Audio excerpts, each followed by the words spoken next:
don't you use this word when you describe a person? How is he? First date. Your friends are asking, how is he? And then you say, you don't want to say something negative. Sometimes you say, he has a very interesting personality. So what do you mean by that? When do you say, oh, he or she has a very pleasing personality? What do you mean by the word personality in your own definition? Anyone? Character. Character is part of it.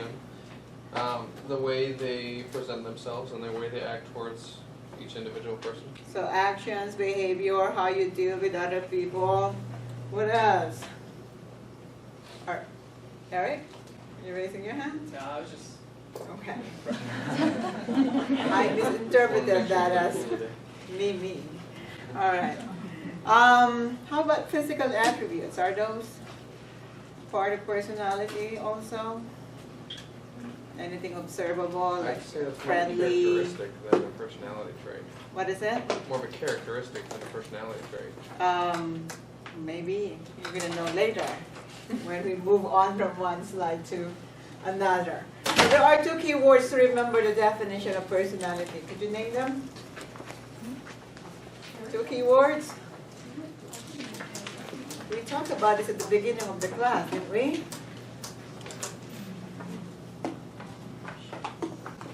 Starts with letters C and U. What is it? No. Consistency, how you stay the same as you get older. So it is actually temperament at a younger age. When you're a baby, they don't really use the word personality. They use temperament. As you get older, that becomes your personality. And uniqueness, right? Because all of us are the same in some ways. Some people are the same in some ways, but we have also our uniqueness. No one is alike. Even the identical twins, we talked about them last meeting, right? Many similarities, but then they are still unique as an individual. So consistency and uniqueness, that's something to remember. So when we talk about personality, we can't avoid Freud because he described personality in a very interesting way.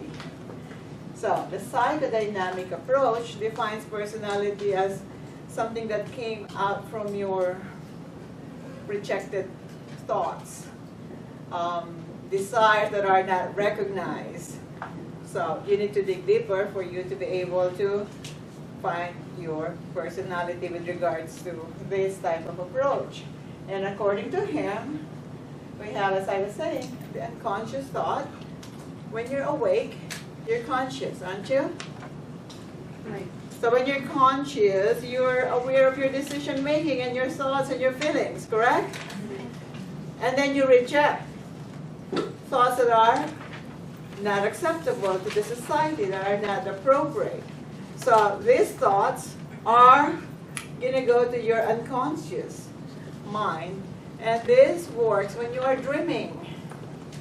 So that's why Freud's clients before were required to do a journal, a dream diary, because the dreams, according to him, are the expressions of our hidden desires and motives. So if you're dreaming all this, we talked about this in chapter 5, didn't we? Mm-hmm. So you're desiring of someone's part of the body. So it is very sexual in nature. So let's continue. Preconscious, you're aware. You are awake. You're here. During the test, you don't realize you're hungry. Then after the test, oh, I haven't had lunch. I'm so hungry. I'm starving. That was your preconscious thought. At the end of the term, you realize that your chairs are uncomfortable, right? Without you noticing during the term that you are here attending the class, those are pre-conscious thoughts, example of them. You're awake and you're aware of them later on. So according to him, our personality has 3 major components. The id is the bad guy. It is the devil, quote unquote, because it is operating through pleasure principle. So you could do anything pleasurable without worrying about whether it's acceptable or not. So if this is going to prevail, then you could just have sex with anyone, anywhere, anytime, without you worrying about hurting other people, your spouses, your girlfriend, your boyfriend. Or you could just eat anything you love without worrying about your health. Or you could just kill anyone you hate. So is that possible? Could you imagine if you kill any bad drivers in the freeway? How many are going to be left? Right? So the ego needs to control to eat. The ego is the CEO of our personality. It makes the decision. So if the id says, I'm going to kill this person I hate, ego would say, no, you're going to jail. So ego is operated not by pleasure but reality principle. So the id says, I'm going to party this Friday. And the ego says, you have an article review to write. You need to pass the class. So that's the ego working. So that only tells you you have to prioritize your assignment. I had a student who waited too long. She was so mad at me because her daughter was hospitalized on the eve of the article review submission. So I gave her a 0. She was so mad at me. She said, I have no consideration because her daughter was sick. But the assignment was not given on that day, isn't it? So if you wait too long when you have a family emergency, then you mess up big time. So that's a commercial about your signature assignment. I hope no one is late next week. So the superego is your conscience. This is the angel now, right? Because it is operating through your conscience, good or bad. Good, you deserve reward. Bad, you deserve punishment. So when does our moral knowledge develop again? What age? You forgot already? Last meeting? 10 or 11? Well, I want to say it was around 10. Oh, that's a little too late. When do you learn this is bad? 2. And how do you learn? Oh, about 2 years of age, right? When your parents is upset when you have done something bad, when they're happy when you have done something good. So you know this is right and this is wrong. So, superego is operated by moral principles. So, if this one prevails, what happens to a person? Superego without the ego. What's going to happen? Have you not met people who are very righteous and judgmental? In other words, annoying? Have you not met people like that? Because their superego is so That's a strange word. activated. So when this one says, oh, that is a horrible person. And then the ego says, maybe not. Maybe you're wrong. So do you see the balancing? So pleasure principle, reality principle, moral principle. Okay. All right, so let's talk about psychosexual stages. Because according to Freud, if you don't satisfy some needs, later on you will have fixations or some kind of problem. So Freud's first psychosexual stage is the oral stage. This is from what month to what month? From birth to 12 to 18 months. So a year to a year and a half. Your needs are based on your oral activities, such as sucking and eating. And if these needs are not met, let's say you're hungry and you were not fed by your parents, you'll develop anything that is related to oral activities later on, such as you become over-talkative, you could overeat, you could smoke, things like that. Now, the anal stage is from a year to 3 years of age. Anal stage pertains to your ability to eliminate waste properly.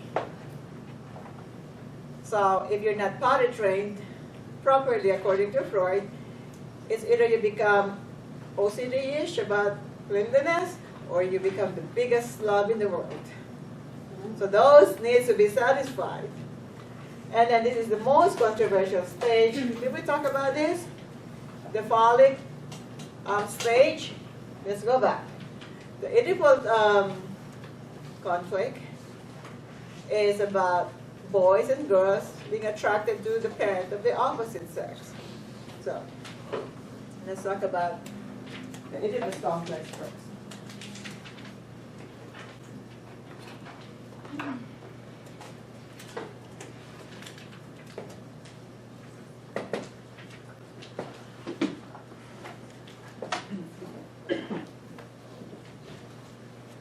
So boys are sexually attracted to their moms.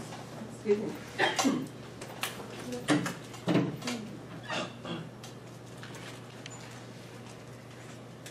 Could you please turn it off or the video? And Oedipal.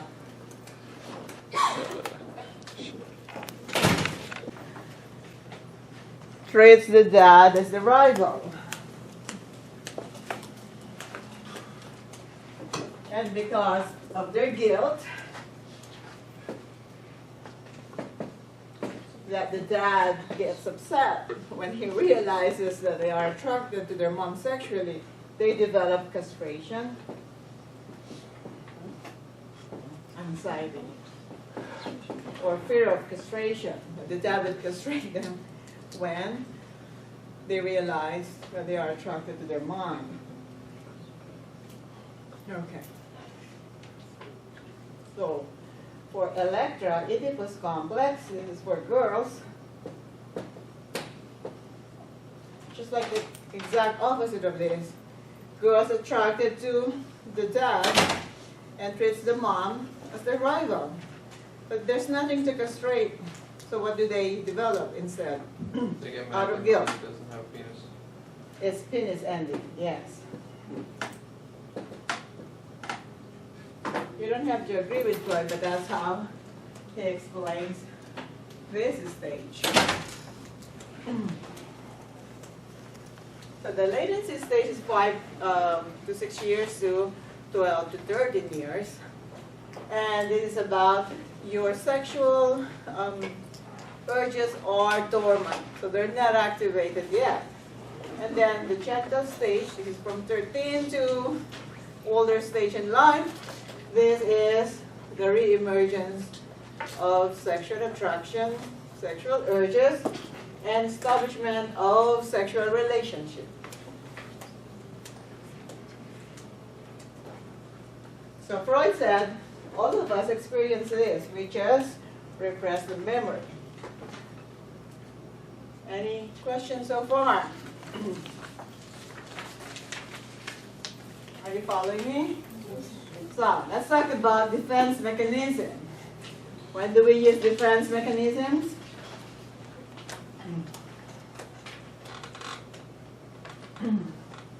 When do you need defense?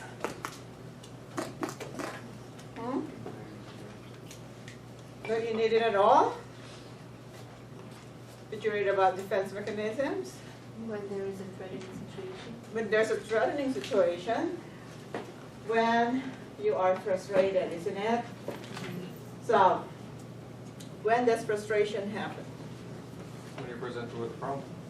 Frustration happens when your goal achievement is blocked, isn't it? You want to go to school, but your car broke, so you get frustrated.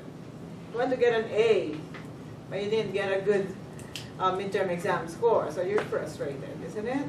You want to do something, but you are not allowed to, or you're blocked, or you just can't do it, so you get frustrated, isn't it? How about conflict? Are they the same? Are these two the same? Yes or no? I would mostly agree. They're not the same, but it could be the consequence of the other, isn't it? You are frustrated because you're conflicted. There's conflict because of frustrations. So there are different types of conflicts. You have, sometimes you're caught between two positive choices. So you're in a dilemma or a conflict, isn't it? Can you give me an example? Two positive choices, but you have to make a decision. In-N-Out or ice cream? What is that? In-N-Out or ice cream? Yes, In-N-Out, which is related to the second example. So you were accepted to Loma Linda at the same time, West Coast University, and you want to figure out the best. So that's a dilemma. You're dating two guys, both are smart, rich, and handsome. Then you have to make a decision because you cannot do dating together for a long time. Now, sometimes you have a positive side, but then it goes with a negative consequence. Positive, that's what did Jasmine say? In-N-Out. Positive, right? It's delicious, isn't it? Ice cream. Delicious also, right? But what is the negative consequence that goes with that? Makes it bad. Weight gain. Or have problems. Is it possible that's negative, but you cannot avoid it because it's going to lead to a negative consequence? Yes. Can you give me an example? Study for Yes? psych major or math? So, Psych. psych, you like psych. How about math? That's a force like, isn't it? I like You like math. Anyone who hates math? Okay. I'm not going to show the circle. So you don't like it, so it's negative, right? It's negative. But then without taking this class, you're not going to move forward. So that's an example. So we're conflicted, we're frustrated. If we don't cope right away, it makes us go crazy, isn't it? So we have to do defense mechanisms. So, can you give me an example of defense mechanisms? Can you give me one? One name for defense mechanism. Denial. Denial. You deny that it's happening. You deny that this event causing you frustration is happening. So for instance, you got a text message breakup this morning. And then you tell yourself, oh, that's nothing. It's going to call me tonight. We're going to kiss and make up. After a week, there's no message, no call, it's over. Okay? But if you are continuing in believing that he's going to call one of these days, denial. What else? What other defense mechanism could you name off? Adjustment. What is it? Adjustment. Which one is that? On your textbook? Is there a term adjustment on your textbook?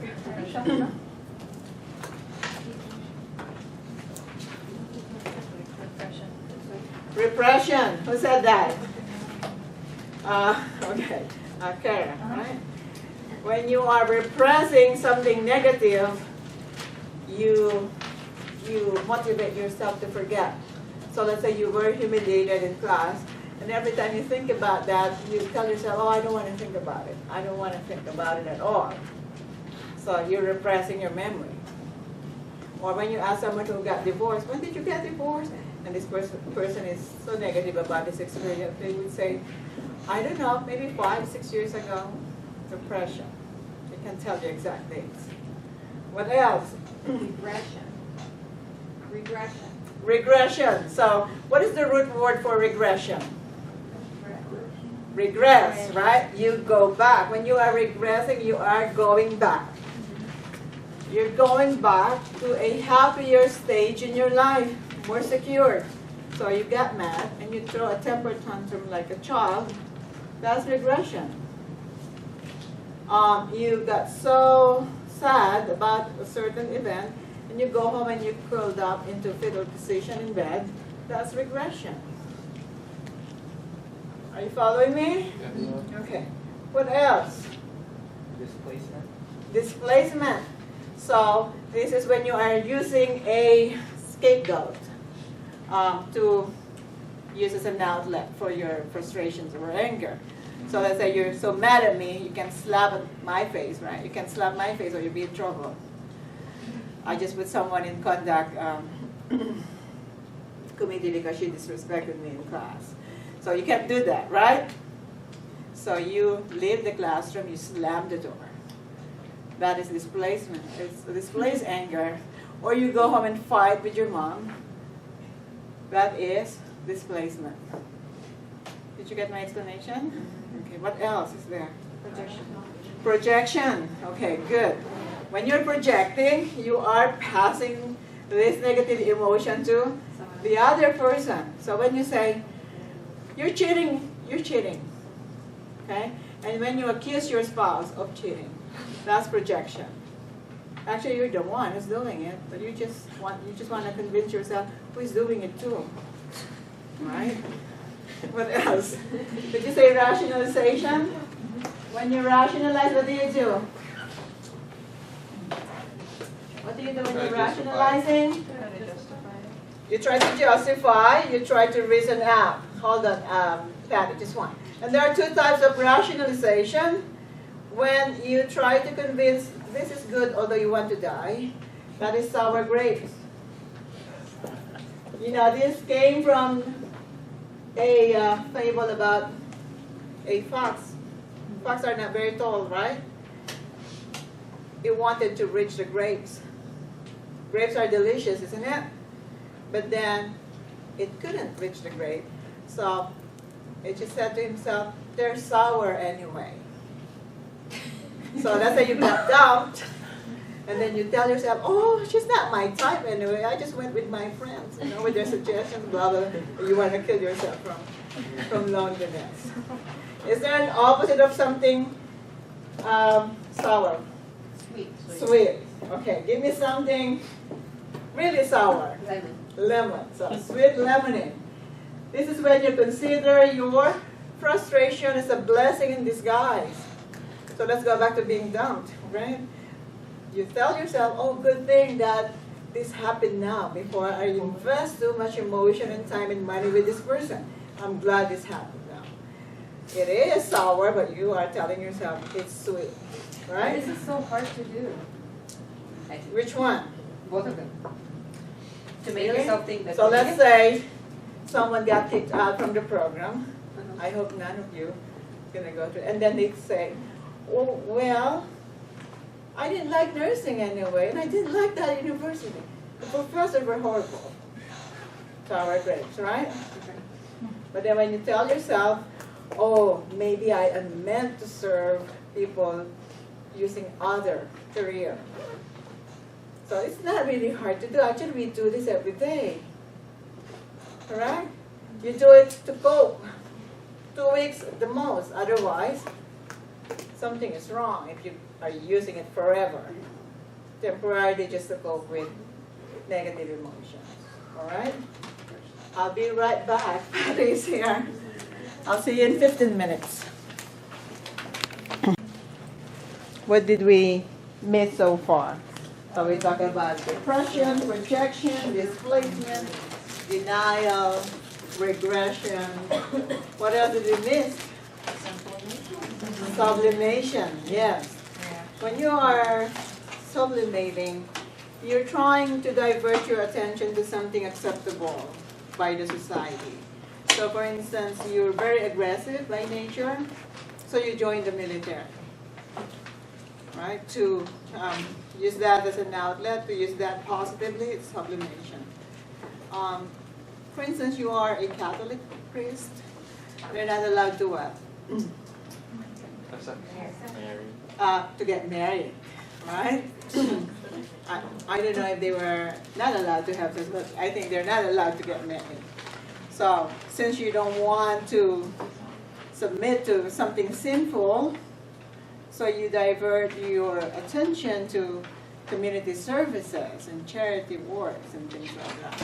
So you want to use something negative to something positive. Did you get my example? What else did we miss? Reaction formation. Yes, reaction formation. So when you are using this defense, you're guilty of your previous emotions and you want to make up for it. So for instance, you learn that you were pregnant and you're not happy with the news about you being pregnant. So when your baby is born, you become an overly attentive mom, caring and loving mom. You feel guilty for not wanting your child at the beginning. Who are married here? Who hates their mother-in-law? Thank you for your honesty. So, for instance, you hate your mother-in-law, but because you want to avoid conflicts with your spouse, so when you see your mother-in-law, you're nice and polite and civil with them. Reaction formation. Not anymore. Did you get what I'm trying to say? Okay. So I guess we covered everything, but you can also add fantasy as a way of coping. You fantasize you're done with the program and you are already earning this and driving this car. That's fantasy. Also identification. You want to identify yourself with someone who's famous just to cope with who you are and what you have. My cousin owns this, rich and this and that. You want to identify with that person. That's not in the book, but you could add those. I think we covered everything. So this is the criticisms about Freud. You could just read that on your own. As I said, no theory is perfect. There's always someone who's unhappy about someone. Okay. Carl Jung was mentored by Freud. So they were pen pals. You know what pen pals are? They were writing with each other through mail. Are you even aware of that? When you write a letter and then you mail it, then someone responds to you writing a letter also. So that's what Freud and Carl Jung were for a long time before the telephone was invented. And when the telephone was invented, they talked for 9 straight hours about behavior. So, although he was mentored by Freud, he thought the psychosexual stages were too much, right? So he said, everyone has an archetypes. He was also a believer of dream analysis. But the difference is, for him, let's say you were dreaming about an animal, so an elephant, for instance. For Freud, that's something sexual in nature. For Carl Jung, that is you. You are being represented by the elephant. So everything is about you. You were dreaming about your mom, that is you, actually. So you are being evaluated, or your dreams are evaluated based on the content of your dream. The archetypes are symbolic representations. So we do generalize, for instance, if you see the word mother, what are the other words associated with mothers?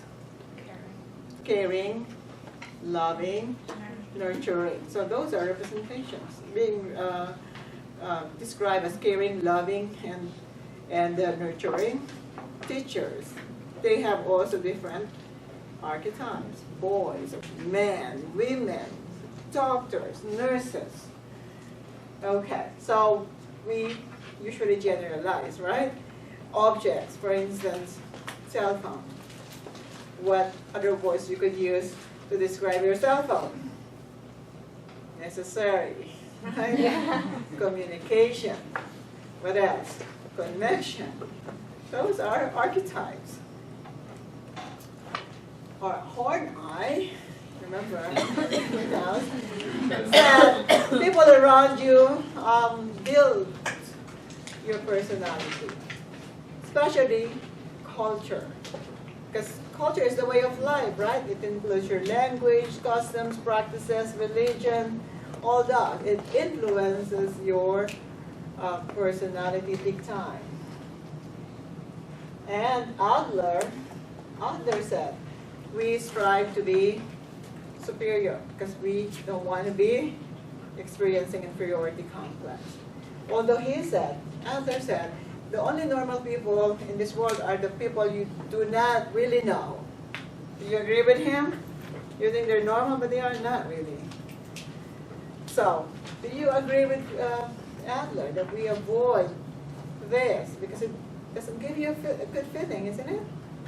Anyone here who would like to be inferior? I don't think there's someone. Otherwise, I'm gonna probably talk to you after the class. You say, yes, I want to be inferior. We talked about Erik Erikson, didn't we? How many stages did he have? Psycho, what is the name? It's not psychosexual, but it's psycho-social stages. How many stages? 8 stages. I hope you remember those by heart. And Anna Freud is the daughter of Sigmund Freud. They all believe that people around us and our culture also plays a great role in the development of our personality. So, we're done with psychodynamic approach. Let us now go to the trait approach. This is what Tyler was talking about earlier. We could actually describe our personality based on traits. Trait theory says that these are consistent. You see them from childhood to adulthood stage. So let's differentiate cardinal, central, and secondary. When you say cardinal, these are ultimate, isn't it? You are known for it. Like Mother Teresa is known for her what? Compassion, right? Hitler is known for his greed and the Holocaust. Central traits. Can you describe to me your best friend? Anyone who has a best friend here in the class? Yes, Gina? Could you please describe your best friend? Any description. Please speak louder so everyone could hear you. She has blue hair. Blue hair? Wow. Okay. She's currently, or she works at it's an ice cream parlor. What else? She's into alternative. Well, that explains the blue hair, right? Thank you, Gina. Any other description from another student? Yes, Jasmine? Mine And is then Rocky. aggressive and caring at the same time. Aggressive, caring at the same time. What else? That's just 5 words. So you used 2 already. She's conscious of like her body, I guess. Body conscious. She's very giving, Mhm. and she likes to like, I guess, connect with people. Okay. And Rocky? He's honest, caring, understanding, I guess. That's pretty much it. So everything that you said, the 3 of you are central traits. Everything observable, including physical and psychological and even intellectual.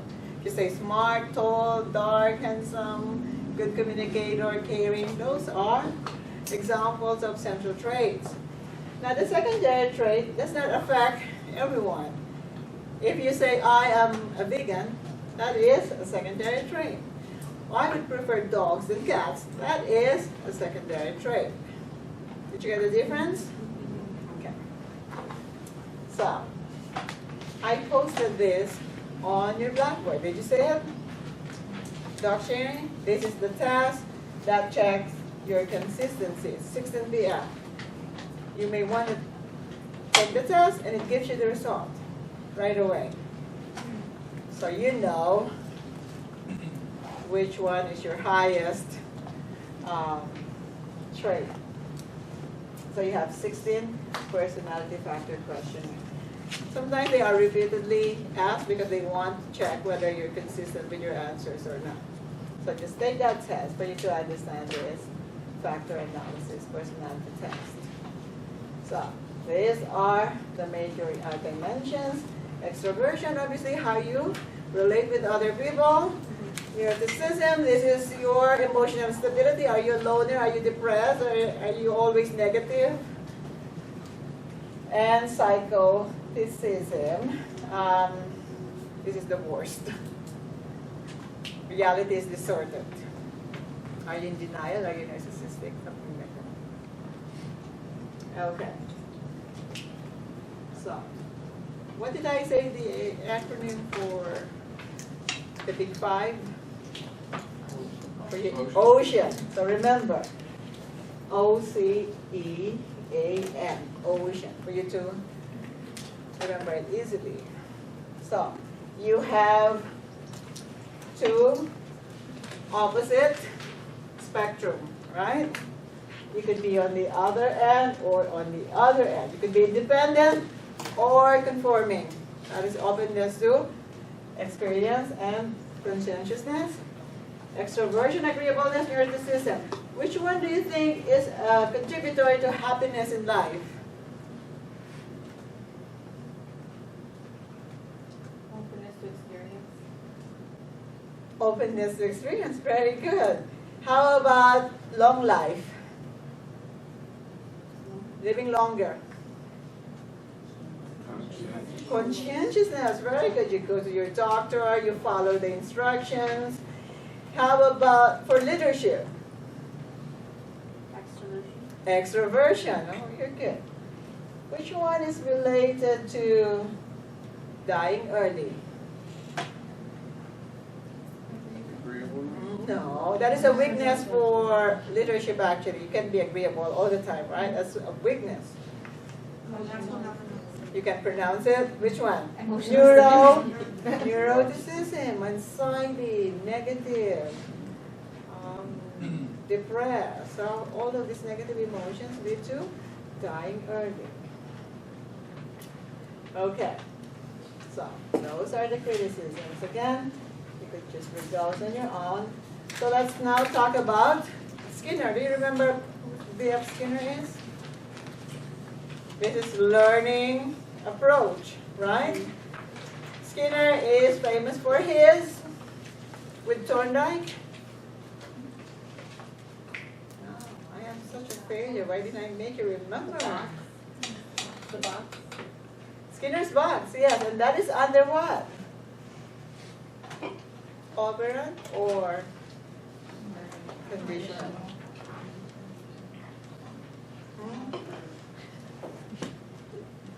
Which one is Pavlov's?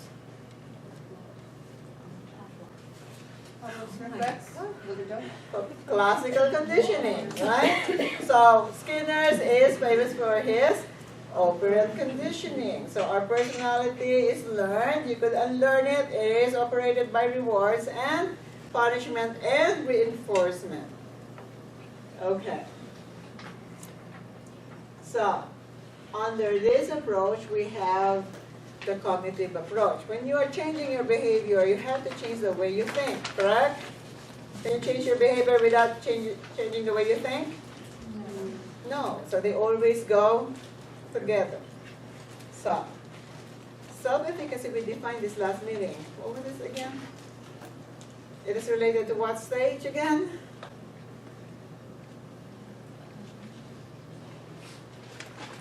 What happened to you?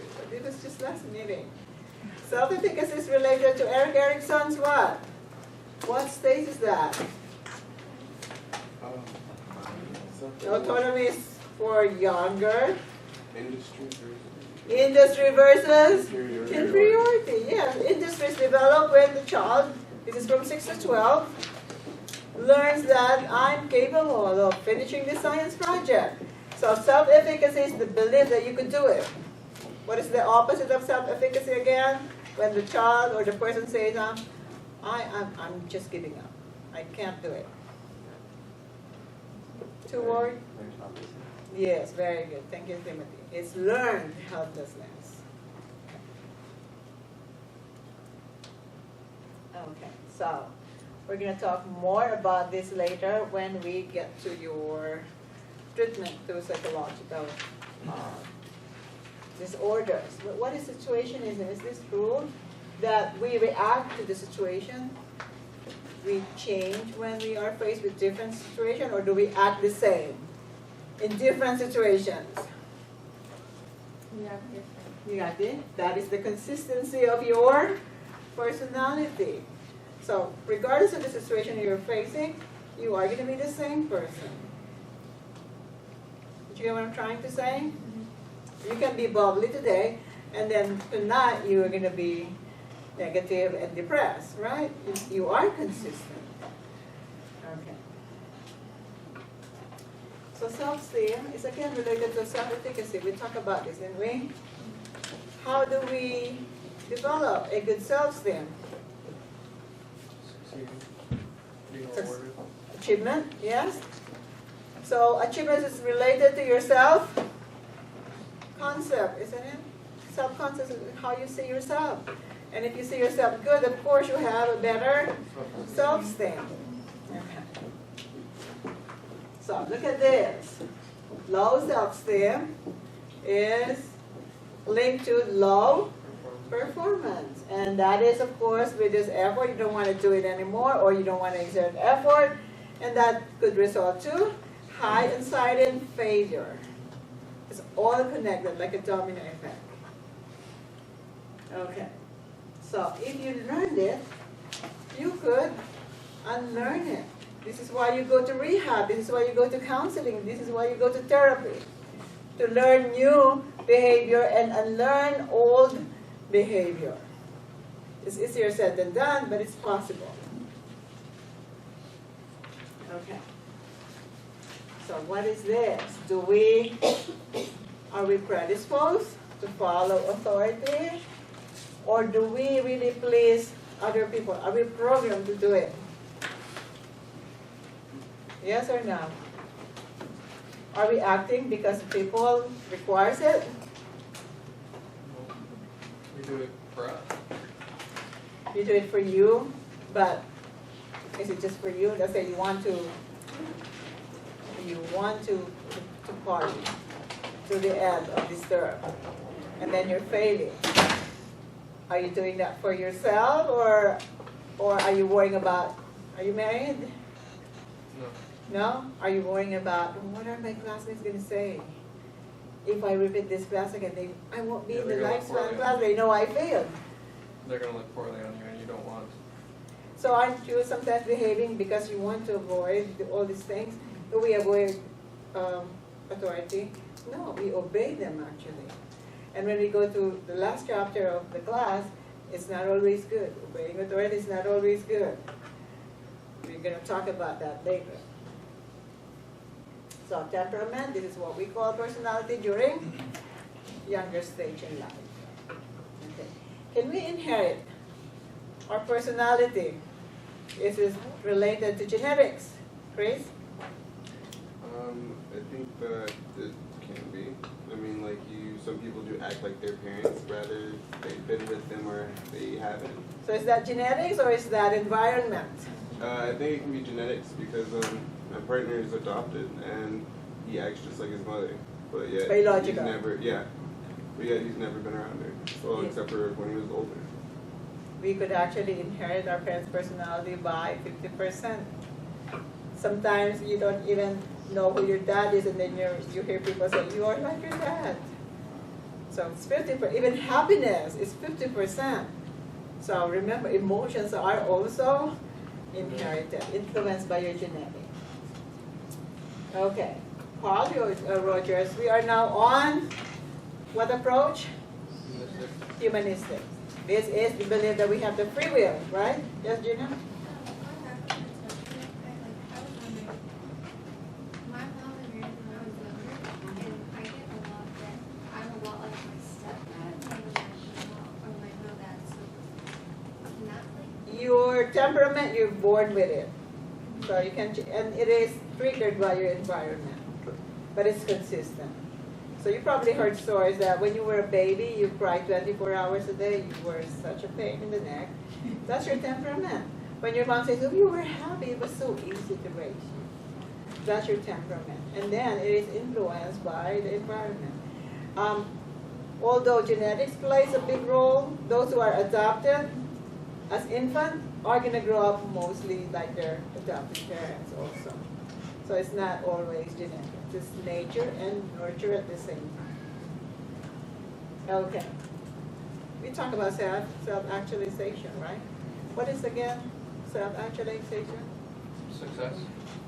It's not success, but You're happy. when you're happy and starts with letter C. Contentment. Contentment. That is when you reach this peak. Okay. Esteem is the achievement, but that is below self-actualization. Okay, how about this? Do we get this? Have you heard Dr. Phil talk? I'm not a fan of him, but this is his approach. You can change. You need to want to change, you can change. So, this unconditional positive regard, are these going to affect the way we get motivated to change? Can you give me an example of unconditional positive regard? Look at the definition. Like your parents towards you, Your parents? towards you, or vice versa. You're always going to be family. You're never going to have. You're always going to treat them that way. Like you're always going to treat them with some sort of respect, or. Okay, that's a good point. Are you raising your hand, Blanca? For example, if I don't want to use the I'm mad approach with my kids, I use that more. I tell them that they can do this, that you have to be disciplined, you're smart, blah, blah. You encourage them to do a change, and maybe some people do react to it. Some people do, they get encouraged and they actually make a change. Some people just. Parenting is highly influenced by your child's temperament. That is what it's supposed to be. You adjust your parenting based on your child's temperament. Because there are children who are easy, there are children who are difficult. But in this case, we have our own personality, don't we? And our beliefs and what we want to happen. So for instance, you tell yourself, this is the person I want to be with. So you consulted your friends, parents, people around you. 8 of them said, no, please don't. Are you going to listen to them? If 2 of your friends said, yes, go ahead, do whatever makes you happy. No, you're not. Huh? No, you're not, because it's what you want. You're going to find someone who's going to be similar to what you think. So that's an example, isn't it? So you have to know yourself. This is humanistic approach. You have your free will. If you want to change, you have to decide on your own. So an alcoholic, for instance, the wife, the children are trying to make him change. That's not going to happen because the person needs to want to change. Did you get what I'm trying to say? You need to know you have a problem and you want to change, regardless of what other people around you are saying. So look at this. The need for positive regard is equals to self-actualization and avoidance of anxiety and frustration. It's easier said than done. Life is more complicated than this chart. Okay. So that is again the criticisms for this approach. Just read it on your own. And these are the comparison. I'm not going to ask you to compare trait versus schemas versus. Just remember what's under psychodynamic, what is under, what else did we talk about? Psychodynamic, trait, what is the other one? Social. Did we not talk about it just now? I'm just trying to make you think. Psychodynamic, trait, learning, that's behavioral, yes? Social, learning is under, cognitive is under learning, they go together. And humanistic. So you remember those approach. Which one is your favorite, Irene? How about you, Brittany? Which one is your favorite theory? Trait, I guess. Hmm? Trait. trait is so easy to define. Psychodynamic, it's a little complicated. Behavior is also easy. That goes with cognitive. Humanistic, is it easy? Humanistic approach? No? Yes or no? Humanistic approach, your free will develops your personality.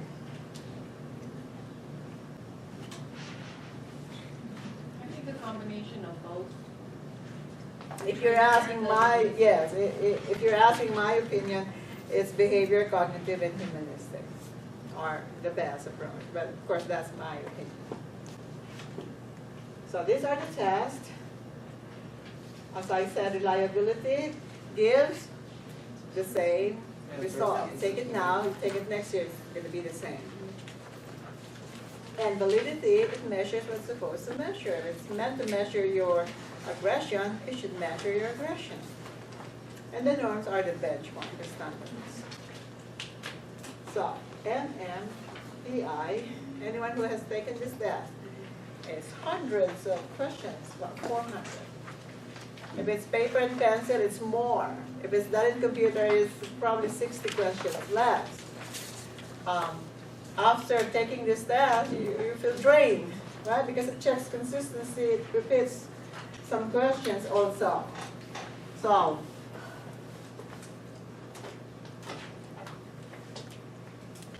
police officers,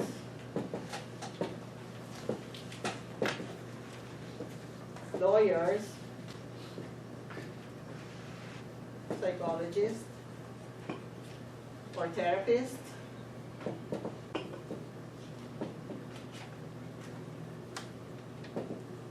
and the sociopaths. You know what sociopaths are? It is also known as antisocial personality disorders. They don't have conscience. They could kill someone this morning, they could attend class in the afternoon, like as if nothing happened. Scammers on the phone, victimizing the elderly, they could get all their money without remorse.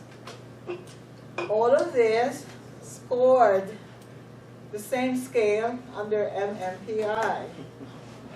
Any idea why? What is the common denominator of these four? Tyler? You're desensitized. You need to, yes, very good. You need to be detached. If you're a police officer, you need to be detached, right? You just have to help. Yes. I think it'd be the same thing as an EMT. There was actually, I was talking to one of them, and he said that there was a man hanging from a tree, and after a while you have to get used to this kind of stuff, and you have to make jokes and be like, how's it hanging? You know what I mean? Like, Yeah, but that doesn't allow you to feel less compassion. You still have that, even if you get too used to it. You don't get immune. You're not supposed to be immune from feeling anything, right? So this, you still have compassion, but you need to be detached. Otherwise, if your emotions are involved, you may not be a great police officer, right? Lawyers, even if they know their clients are guilty as HELL, right? They are still going to defend them.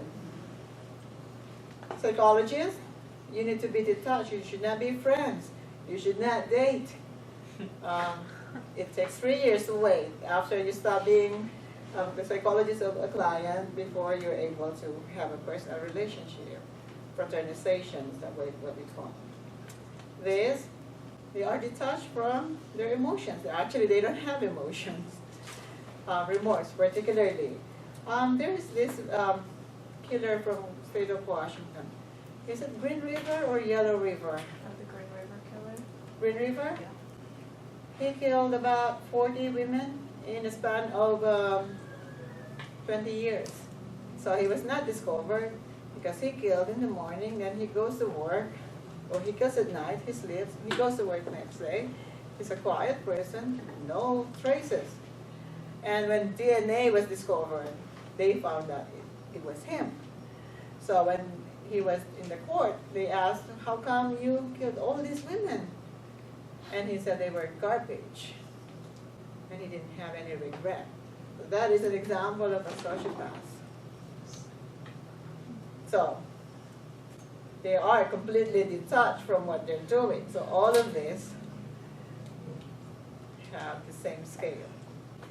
I'm very good in interpreting this test. I actually somehow use this before I, date a person. I have a project. Would you like to test this? Take this test. And then if they pass, of course, I give them a chance. So with my husband, because he's a psychologist, of course he knows what to answer, right? So that's a big fail. Alright, so Rorschach. Have you seen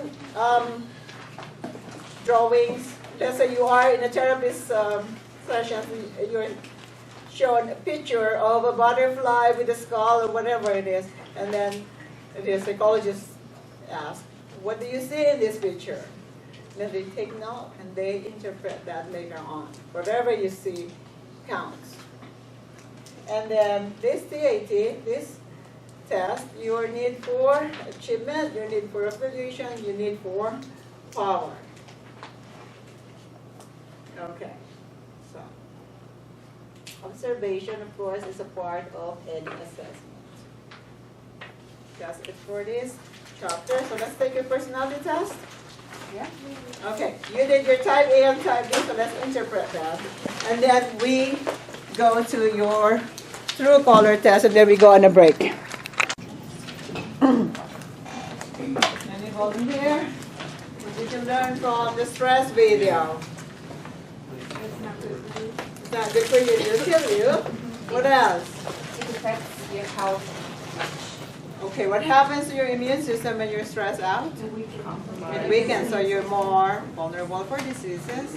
What else did you learn? If you don't have the coping mechanism, it shortens your life expectancy. Remember those moms with special needs children? For every year that they take care of one special needs child, is equivalent to 6 years of a regular mom. So if you do not know how to cope, then you are, your life expectancy is shortened in many years. What else did you learn from the video aside from those that we mentioned? Andy, do you remember? With the one we just watched? No, from the stress video. Oh, the stress video. I learned that if you're less aggressive, you're more peaceful to each other, and to the opposite sex, like in the bamboo group, you're less stressed. So if everyone is type B, right? Yeah. It's going to be a less stressful life. What else? How about those who were pregnant and they were stressed? What happened to their babies? It affected them 60 years after. They So- had psychological disorders, diabetes, high pressure. Yes, very good. From womb to an older stage in life, it affects them. Did I miss anything from the stress video? The hierarchy, the higher your position is, the happier you are. The lower your position is, yes, the less happier you are. But that is contradictory to what we just watched, didn't we? Prove that it's not really about the material things. How many percent is material things? House, car, status? 10. And then 40% is how you see happiness. I hope that taught you something. That's how you define happiness yourself. So contrary to what we believe, money can buy happiness, maybe temporarily, but not, it's not going to last for a lifetime if you think it's going to be. Okay. So let's talk about this. How psychology deals with stress, coping, and the well-being of an individual, and how it affects our behavior as well. So neuroimmunology pertains to the psychological factors and at the same time the physiological factors that deals with all of this stress together. So when you're stressed out, psychologically you're anxious, aren't you? What happens to your body?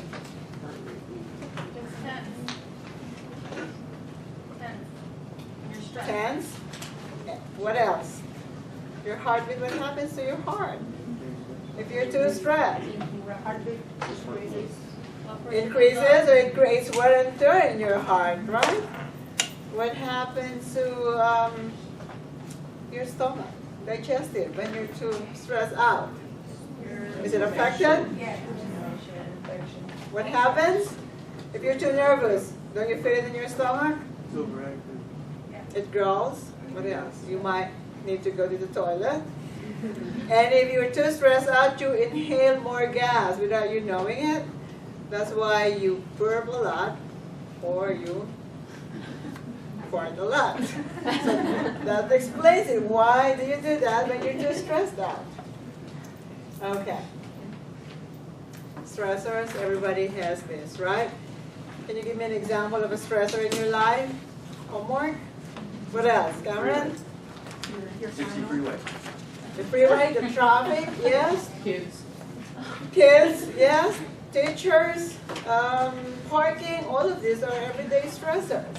But there are what we call also stressors to us but are fun to other people. Right? That's an example. People will seek for some thrill and some activities that are very dangerous. Therefore, to other people, they are afraid of doing that. Okay. Cataclysmic event affects everyone. In the case of a hurricane, everyone is affected. That's an example of cataclysmic event. Earthquake, for instance. Drought. All of this affects mostly everyone. And the personal stressors, these are life events. You got married, you gave birth to a baby, you got divorced, you moved to a different neighborhood. All of these are personal stressors. They're not permanent, they fade with time.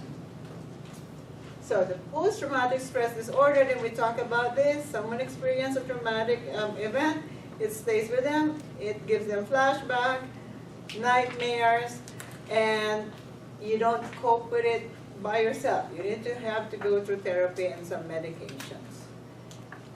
This is what we talked about earlier, the background stresses, traffic, homeworks, and things like that. Okay. And because of stress, sometimes we might develop what we call psychosomatic diseases. Nothing is wrong with you, but because you were too stressed out, therefore your blood pressure increases. And you could actually go blind. We're going to talk about that in the next chapter. From stress, all of a sudden you can see, but there's nothing wrong with your eyes. It's just psychological. All right. So because of everything changing, your immune system is changing. You are more raised for, your risk for illness is very high. Okay. These are the different phases of coping with stress. So let's look at this. Anyone who could describe this to me and tell me the story? Tell me a story. Give this lady some dialogue. So you could show alarm and mobilization to resistance to exhaustion. Any volunteer? Yes, Blanca? She found out that her final is next week. Well, you need to give a dialogue. Oh my God, I Oh, got okay. it. Oh my Something God. like that to make it more interesting. Oh my God, my final is next Midterm. week. Don't say this is an F, right? See? Oh. She failed in the midterm, for instance. Oh, okay. And then I'm going to the library and see if I can pack all that information in my brain. Then So that's alarm and And mobilization. and then I'm looking at my books and trying to get all that information in my brain. Then I'm exhausted and I just want to take a nap. After the term, this is how you feel, right? You get exhausted, and most of the time, everything that you learn during the term is gone, right? So it's the same thing. Oh my goodness, it's article review time, right? I'm gonna do it. I'm gonna have it approved, and I'll do it, right? And you do it, you write it, you submit it, and then you just feel relief afterwards. Okay, what I'm trying to say? I didn't want you to neglect that assignment. I've been reminding you ever since we started the class. So these are the consequences. We talk about the physiological results. Harmful behaviors. What do you do when you're stressed out? You eat a lot, right? What else? Drink a lot. Smoke a lot. Take drugs a lot. Use drugs a lot. And indirect health-related behaviors. You might forget your doctor's appointment. You might forget your medications. Or you may cancel your appointment. All those kinds of examples. Sleep is on your own. This is what we were talking about earlier. So, this is what your handout is about, right? Some people address their problem with emotions, a lot of emotions. And that's what we call emotion-focused coping. And there are also problem-focused coping people. They solve the problem right away. So for instance, you were fighting with your spouse, right? And then you slam the door and do the silent treatment. Which one is that? Emotion. Or when you say, let's talk about it when you're not mad anymore. That is problem-focused coping. It's no longer advisable that you solve your problem before you go to sleep. Yes, you do that if you're not angry anymore. But if you're angry, it is better to wait next day. Because when you're angry, you might say things that you can't take back. You might scar the person forever. So that's not true anymore, okay? Solving the problem before you go to sleep. Do not pressure yourself if you are too mad. And then, the avoidant coping. I'm not going to solve it, I'm just going to shop today. Max my credit card. Or I go to the casino and have fun. Or I just go out and drink. Things like that. Now, which one do you think is the best? It's easier said than done. Let's see what you did. Put your hand out. Right? What do you think is the first sentence? Look at that. I tried to get the person responsible to change his That's shouting. or her mind. That's not always shouting. Is that problem-focused coping or emotion? It is problem. Number 2, I tried to keep my feelings to myself. No, it's emotion. It's emotion. Avoidant is not avoiding. Talking about the problem, you avoid the problem itself. So you just gamble. So you just drink. Okay. I criticized or lectured myself. Emotion. Okay. I changed or grew as a person in a good way. Emotion. Yes. 5, I stood my ground and fought for what I wanted. Problem. Yes. I knew what had to be done, so I doubled my efforts to make things work. Problem. I found new faith. Emotion. Yes. I made a plan of action and followed it. Problem. I refused to believe it had happened. Emotion. I came up with a couple of different solutions to the problem. Problem. Yes. So other scores. Why did you rate it 1 to 3? Did you rate it 0 to 3?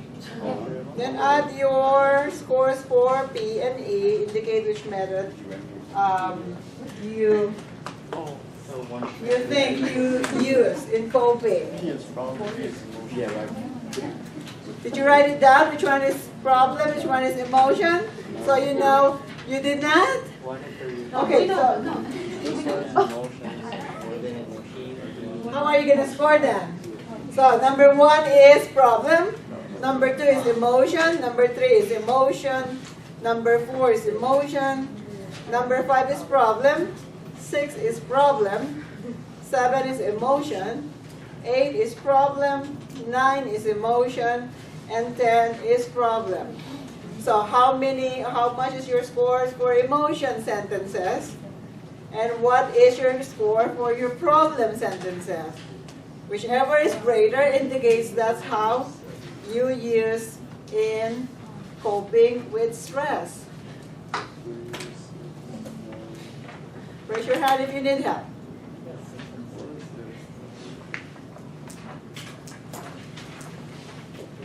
All right, you need to write down which one is your coping mechanism.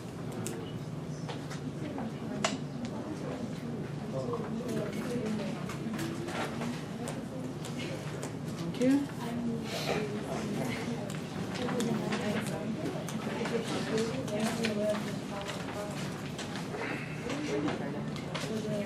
No, I got a shit ton on my best. Anyone who would like to share their results?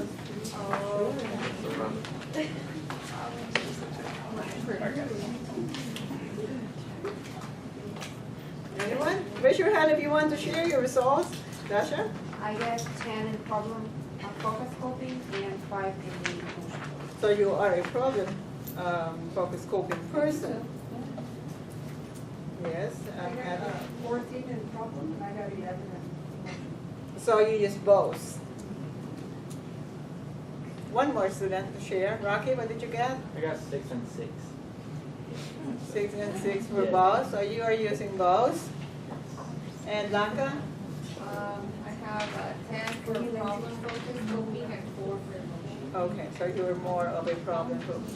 Anyone who's higher in their emotion, which is okay, as long as you're not doing avoidant. It's fine to use emotion focus coping at the beginning, then you go to the problem later on. Okay, we talked about defense mechanism, did we? So most people use this, we just don't know the term. And then emotional insulation, this is when you protect yourself, you don't want to feel anything. You don't want to be affected. Do we have someone who's in this? You're not affected by good or bad things that are happening in your life? I like to use that a lot in myself when I move from a house to a different house.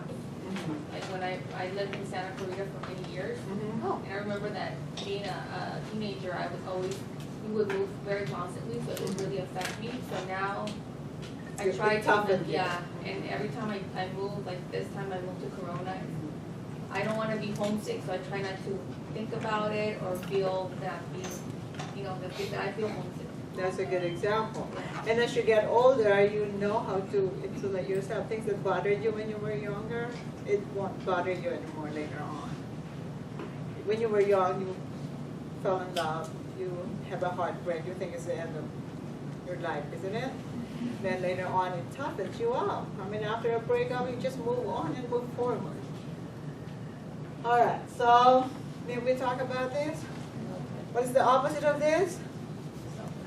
Self-efficacy. This is when you don't want to solve your problem anymore. You just give up on trying. This is what you need, hardiness. This is how you survive the PSN program. You need to be committed. You need to love to be challenged.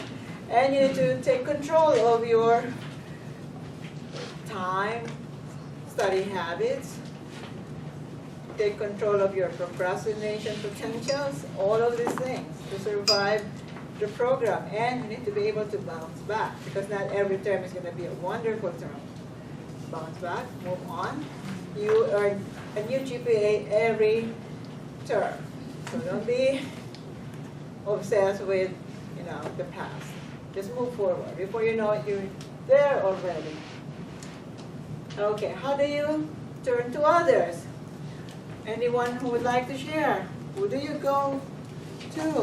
What do you do? How do you cope when you're frustrated? You change the status on Facebook? That is a way. Some people, they write blogs, diary, music, yes. To professionals such as a therapist, a psychologist, a psychiatrist, to a religious leader such as a pastor, a priest, or a minister, to a guidance counselor perhaps. There are different ways. to your spouse, to your girlfriend, to your boyfriend. But they, of course, we discussed about personality differences, right? So how many minutes do you need to concise your information to your husband and boyfriend? You remember? 15. Yeah, so summarize everything, talk to your girlfriend for an hour, you go home and then you summarize everything in 15 to get the support that you need. Okay, so let's talk about this. This, because they are competitive, they easily get frustrated, they are more stressed, and therefore they live shorter than the type B. But this is the worst. These die a lot earlier than most. They're anxious, they're always unhappy, they have a thermostat. You know what a thermostat, we talked about that last time, right? The AC is going to turn on if it gets hot, isn't it? The heater is going to go on if it's too cold. Same thing with the type B person. They are unhappy, right? Now they solve their problem, so they're happy. Now they're going to look for another problem to be worried about. Have you not met anyone like this? Yeah. It sucks to live with this type of person, right? So I hope you're not married to this type. No. Okay. So cancer is related to stress. The more stressed you are, the more vulnerable your cancer cells are to be activated. And there's a study that stress nurses who work at night develop breast cancer than nurses who are not stressed out and who works during the day. So you could work at night, but you have to manage your stress, right? Stress and working at night is not good. Okay, so people who smoke, anyone who says I'm a smoker and I want to change? I think I told you. I did smoke. Didn't I tell you? Yes. In my 30s, I was. That was my darkest years of my life. But I'm here now. I'm better. I don't smoke anymore. I'm still overweight, but I'm not obese anymore. So all those kinds of changes are doable, even if you think it's hard to quit. Because it's pleasurable to smoke, isn't it? If you're happy, you smoke. If you're lonely, you smoke. If you're full, it's delicious to smoke. Right? So these are the situations. It is seen as cool. Your friends are all doing it. It's the rite of passage. Everybody had to smoke in college. And what you see in the movie shows, cable television, all these commercials that you see affects also the situation.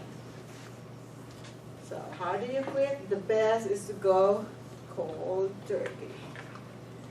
Just wake up one day and stop. Or saturate yourself. Smoke 2 packs until you vomit.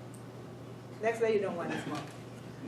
We're going to talk about that next meeting. How do you get rid of an addiction? Next morning. So that could also work.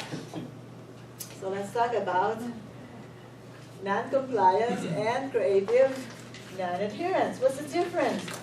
Those who are conscientious are compliant to their doctor's order, right? The non-compliant, they just don't want to do it at all. They intellectualize too much, they read a lot, and then they talk to the doctors like as if they are doctors also. The doctor is wrong. I'm not going to take my medications. That's an example. Creative non-adherence, the doctor said 3 times a day, take your medication. And they say, oh, I guess I'm just going to do once a day. You're following, but not following completely, which are both dangerous for the health of an individual. So, because we have limited time when we see doctors, sometimes you only get 15 minutes, right? These are what you need to do. List down all your concerns, questions before you go. And then some doctors do email patients, or they call you back if you call them. Those are good signs that your doctor is a great doctor. And take notes, because sometimes, because they talk too much, they want to see the next patient waiting, you tend to forget. And Look at this. Let's say smoking. How do you convince your patients in a positively framed message? Any volunteer? Let's say you're all nurses now, and you want your patient to quit smoking. Eric? Do you have kids is a question you can ask them. If they have kids, you say, do you want to see your grandkids grow up? Or do you not want to be here? Do you want your grandkids to know their grandpa or grandma? That's a good one. Or you could say, in 5 years when you stop smoking, your lungs will regenerate and you'll have a new lungs. So, Save money. how about the positive, negatively framed message? An example. How do you threaten your patients? You're trying to die. If you don't quit, you die next year. Right? All the way. You see those commercials, those are public health commercials on smoking? Those are negatively framed messages. This is a public health issue. So public health takes care of this information awareness campaign. Okay, so describe to me a happy person. Do you have all this? Are you happy? Are you positive? Do you have a good self-esteem? Are you in control of yourself? If 3 of these are no, well, maybe you talk to me after the class, right? Give you some advice or some referrals, because it is not good to be unhappy. It's not living a life. So, remember what we saw from the video, 50% genetics, you cannot change that. 10% just on what you have, 40% you're in control, right? Do you think it's possible, doable, for you to be happy instead of grumpy every day? Yes, it's a choice, right? 40%. So we talk about this. Who says otherwise? Money can buy happiness. It's going to make me happy. When I'm done with my BSN, I pass the NCLEX, I get this house, I marry this person, I can buy happiness with my money. Anyone would like to react? Yeah, I don't think you can buy happiness, but like, I'd rather cry in a mansion than the projects.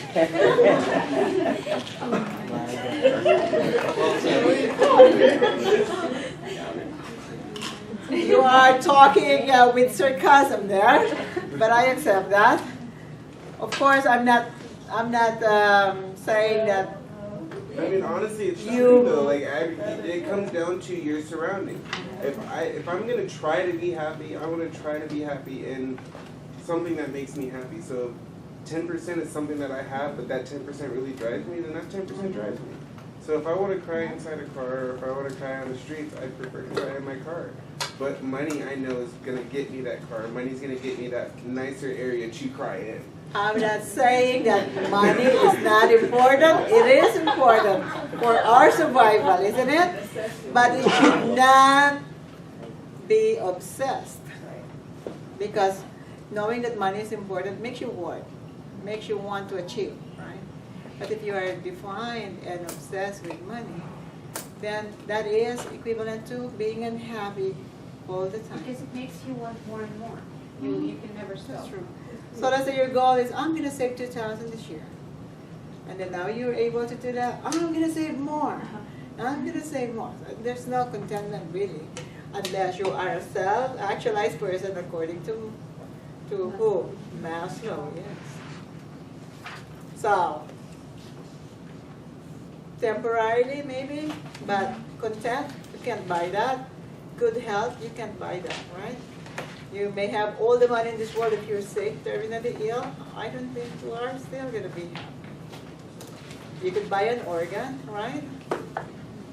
But then that doesn't guarantee success. So that is not equivalent to happiness as well. But don't get me wrong. I'm not saying money is not important. It is important. Okay, that's it for this chapter. Let's have a 10-minute break before we go to the next.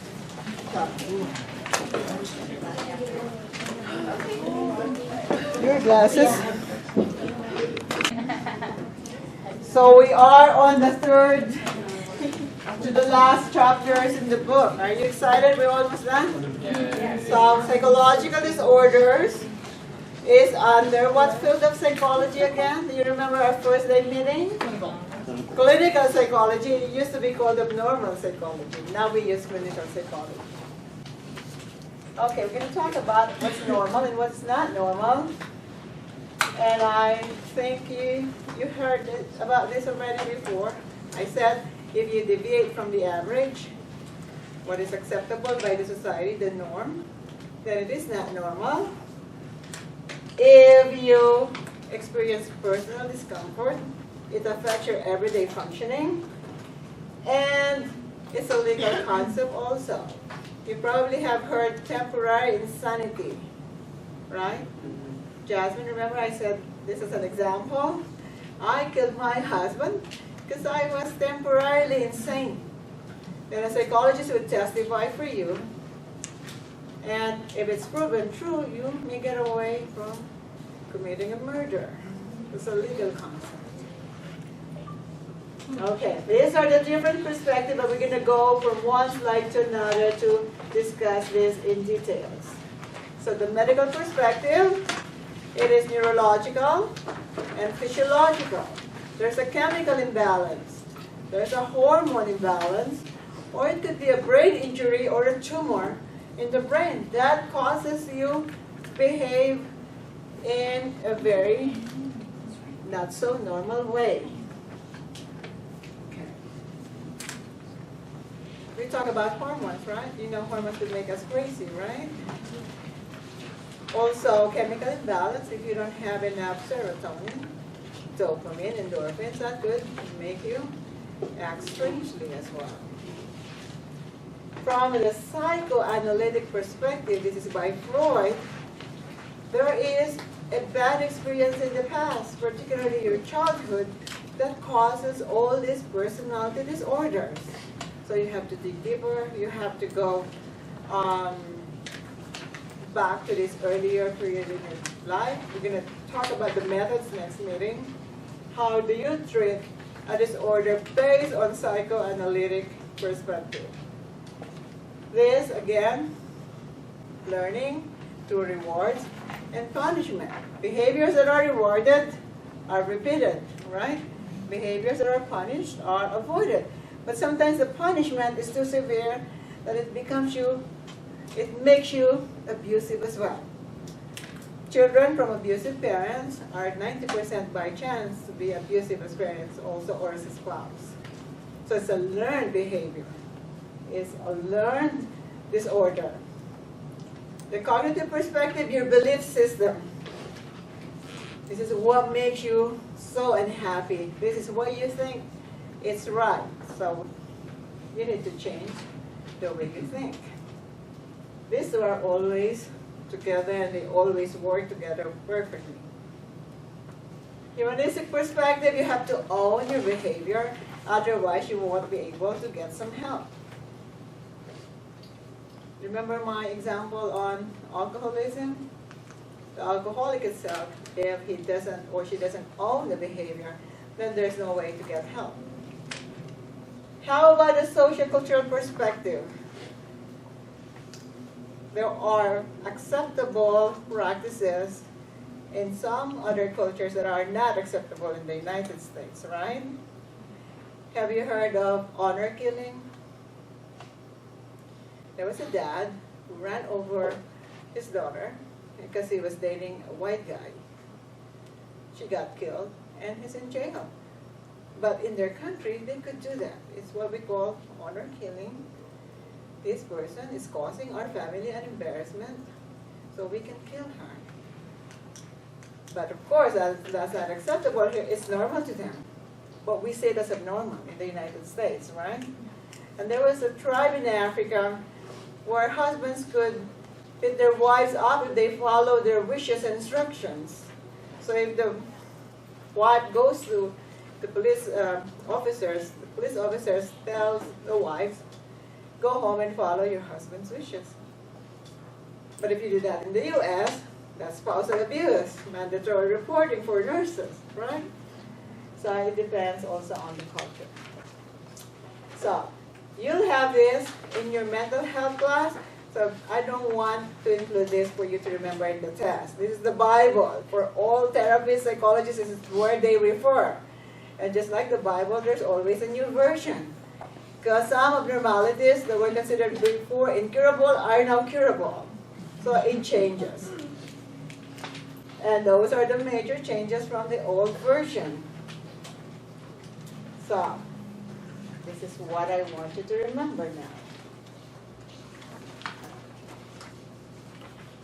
But before we go to that, there was an experiment. Because a mental disorder is symptomatic, mostly. You could go to a doctor and pretend to be crazy, and there's no proof whether you're making it up or not. So these people went to the hospital and pretended to be mentally insane. And they were perceived as mentally insane, even if they were not. Even when they said, no, we're just acting, we're not mentally insane, they were still seen as mentally ill people. So it's symptomatic, as I said, it's very hard to diagnose. So this is what I want you to remember for the test. Okay? The first category is anxiety disorder. Anxiety sometimes impairs you. It makes you not able to work. It makes you unable to relate to the person in your life, important people in your life. Under this, we have phobic disorder. These are phobias. These are irrational fear of people, objects, things, places. And these are all learned because no one is born with a phobia, isn't it? Anyone who would like to volunteer their phobia? What are you scared of? Irrationally. Okay, let's hear from Tyler. I'm And then claustrophobic. Jasmine. I'm claustrophobic. So you don't want closed spaces. Jasmine? I actually used to love roller coasters, and then I became like deathly afraid of them after I found out you could black out on one. Of heights. Yes. That is acrophobia, if I'm not mistaken, fear of heights. Is it not? I think it's acrophobia. And I'm like deathly afraid and like scared of snakes. Like snakes. I mean, who's not afraid of snakes, right? But if you see a picture of a snake, are you gonna pass out? I get like really Okay, that's a phobia. Tasha. Birds. Because when I was a child, birds bit me. So it's a learned phobia. Sometimes it's caused by experience, sometimes it's caused by threatening our parents. If you don't behave, the boogeyman's gonna get you, then you get scared. All right, everyone has a phobia. Is there anyone who says, I don't have any? No one? What's the #1 fear of Americans? public speaking. Public speaking, yes. And that is agoraphobia. So, panic disorder are temporary.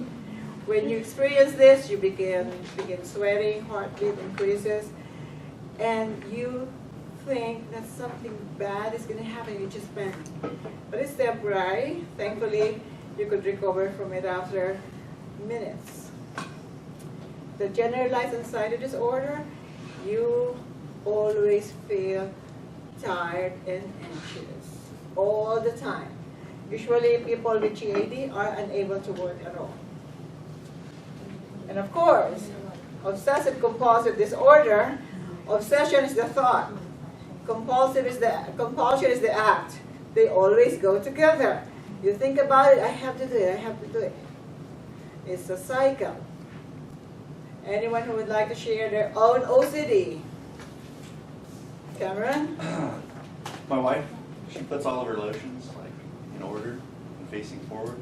So I put all of them facing backwards except the front ones, so that she notices them when she grabs one. And But she fixes everything. and it drives her crazy if you change. The car volume, the vents, everything has to be right, or else. Like if I change it, she'll switch it. Yes. I don't hate it. I think it's funny. Yes, that's definitely OCD. I mess with her. It's a nightmare. Yes, Nina? I live with my cousin, and when we asked her to like, have little jobs that we do with a lot of people. So